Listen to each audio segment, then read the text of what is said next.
looking at two athletes, both of whom will complete an overhead squat and another weight room activity. The weight room activity is designed to further support the overhead squat pattern, whether that be due to a capacity issue or a skill issue. Along with that, we'll be looking at suitable interventions that should help support the further development of either the skill or capacity. Firstly, we started by looking at the static posture of both athletes. When assessing the static posture of athlete 1, it's clear to see that the athlete has a forward head posture. The yellow line would identify what you would typically think of as thoracic kyphosis. This is something you would commonly associate with a forward head posture. The red line would indicate a lordosis of the lumbar spine region. This is something that should just be an additional consideration when thinking about the athlete's posture, and by no means an actual identification of a problem per se. I made a rough estimate of the PCIS, which is the blue mark, and the ACIS, which is the orange mark. And you can see if my approximate assumptions are correct, the athlete has an anterior pelvic tilt. It was interesting when looking at the athlete's left trapezius. You can see it's quite a bit higher than the right side. This is further confirmed when you look at a posterior view of the athlete, and you can see the depression of the right scapula when compared to the left.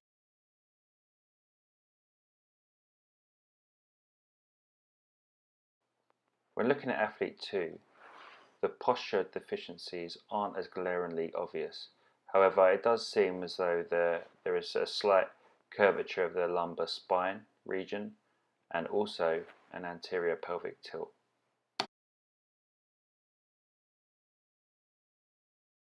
Athlete 1 completed a strength and conditioning module in his undergraduate degree. Other than that, he has no experience with weightlifting. We are looking at secondary gains that are specific to his sport, which is soccer. It is clear to see that the athlete adopts a knee dominant strategy whilst trying to maintain his centre of mass over his base of support. And although the athlete is actually reaching a 90-degree angle and parallel with the floor, you will see when looking at the athlete from the front that the knee dominant strategy that he has chosen could leave him susceptible to injury in the future, especially if he decides to add more weight to the load. Therefore, this is a skill issue that must absolutely be addressed.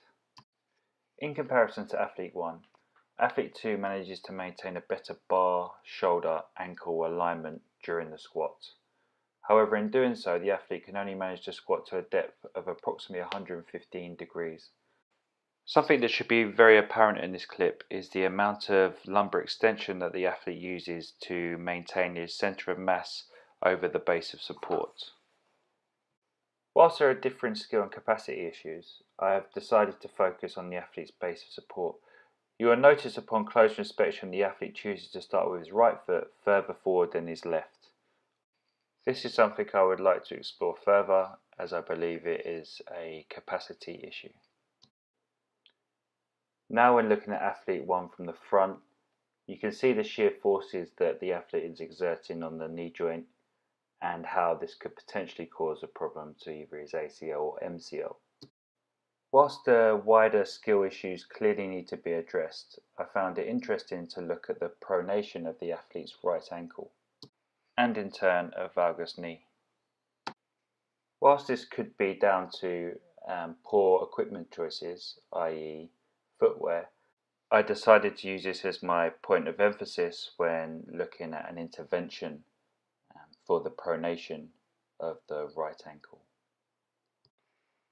Now looking at athlete 2 from the front in the overhead squat, you can clearly see how he is again struggling to reach a parallel squatting depth.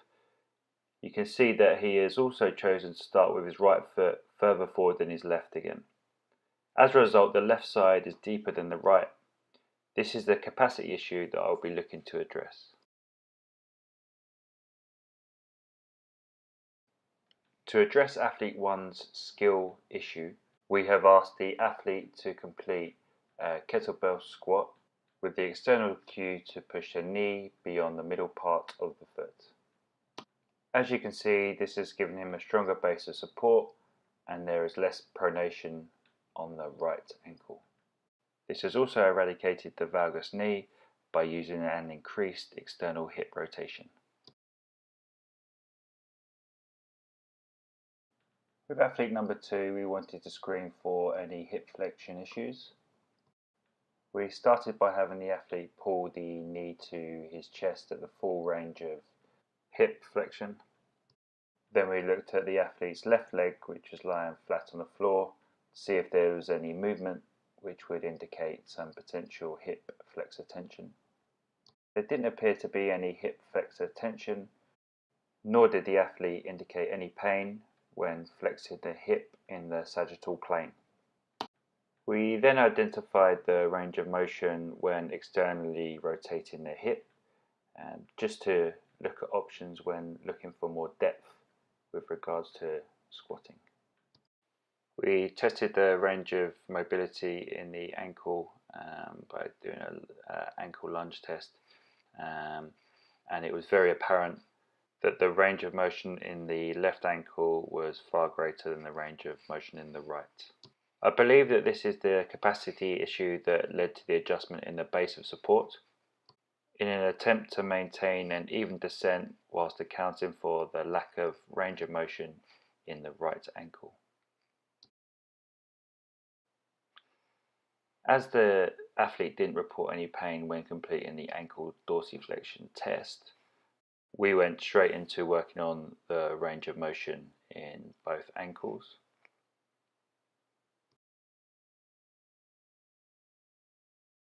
When completing the kettlebell squat, you can now see that the athlete number 2 is reaching a much deeper squat. This is partly because the range of motion in these hips is increased with the base of support that he has chosen.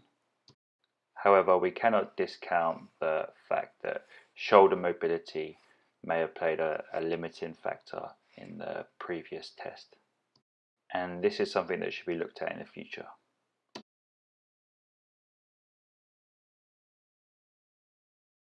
I chose a deadlift for both athletes so we could activate the glutes, quads and hamstrings whilst focusing on specific and targeted coaching points that can further develop some of the skills and capacity issues that we identified earlier.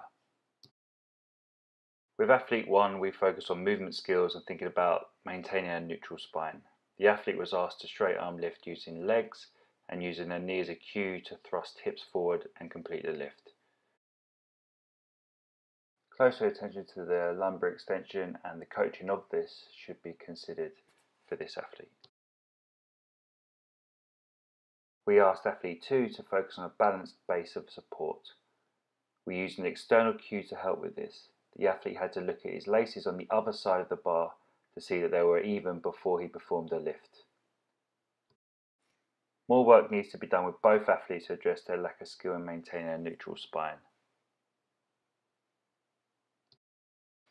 To summarise, there were skill and capacity issues apparent in both athletes. Looking at athlete 1, we were able to eradicate both his pronation of the right ankle and valgus knee by using an external cue to guide the knees and force external rotation at the hips. With athlete 2, we identified an unbalanced base of support that was driven by a limited range of dorsiflexion in the right ankle. This was addressed by working on the range of motion in the right ankle, coupled with some external coaching cues to aid in a more balanced base of support. I encourage the deadlift to be used for both athletes to aid in the safe development of both their skill or capacity issues.